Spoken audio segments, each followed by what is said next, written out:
سلام، من امیرعباس صدقی‌زاده هستم، تهیه کننده و مجری برنامه The Next Step Show، پادکستی که در تلاش هستیم اونو هر 10 روز یک بار آماده کنیم و در اختیارتون قرار بدیم.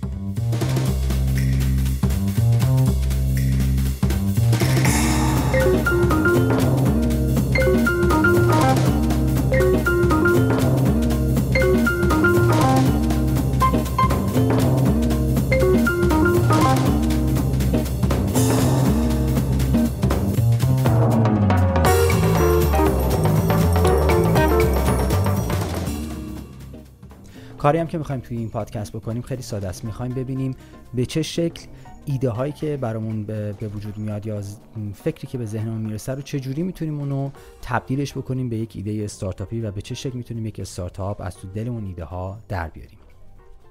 شاید خیلی از ماها بارها بوده که به این فکر و یا این نتیجه رسیدیم که یک فرصتی رو شناسایی کردیم، اما چون نمیدونستیم قدم بعدیمون چیه و باید به چه شکل از اون فرصت ها استفاده کنیم، از خیرش گذشتیم و در نهایت به باد فراموشی سپردیمش، در حالی که شاید اگر فقط یک سری تکنیک های ساده رو میدونستیم، یک سری اطلاعات خیلی ابتدایی رو میدونستیم و بلد بودیم و مهارت های خاصی رو که میشد به دست بیاریم و خیلی هم پیچیده نیست الزاماً رو می‌داشتیم، شاید الان صاحب یک کسب و کار بودیم، حتی در حد خیلی کوچیک.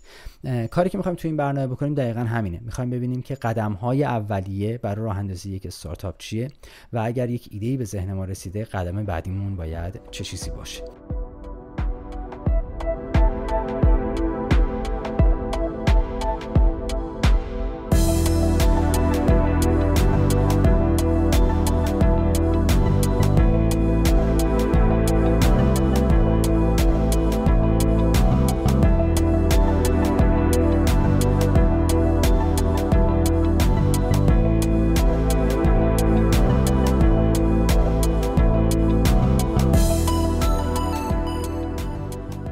در طول این مسیر من از صاحب نظران و کسانی که همین الان خودشون دستن در کار هستن و یک استارتاپی رو دارن و درگیر راه اندازی اون هستن به سراغ اونا میریم و از اونا سوال میکنیم که اونا چی کار کردن، از کجا شروع کردن و نهایتاً قدم بعدیشون چه چیزی باید باشه.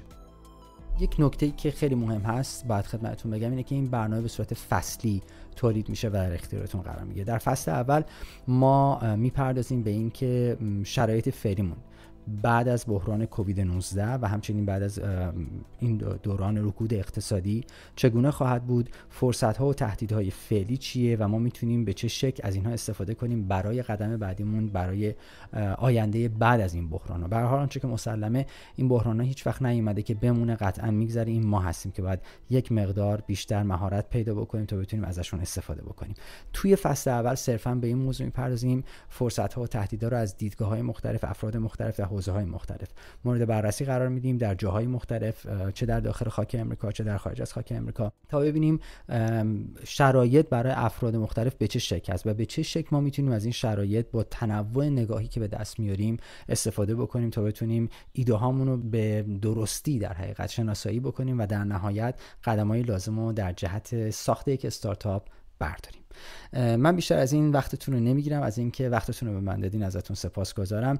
بریم که با هم اپیزود اول از فصل اول رو داشته باشیم. متشکرم.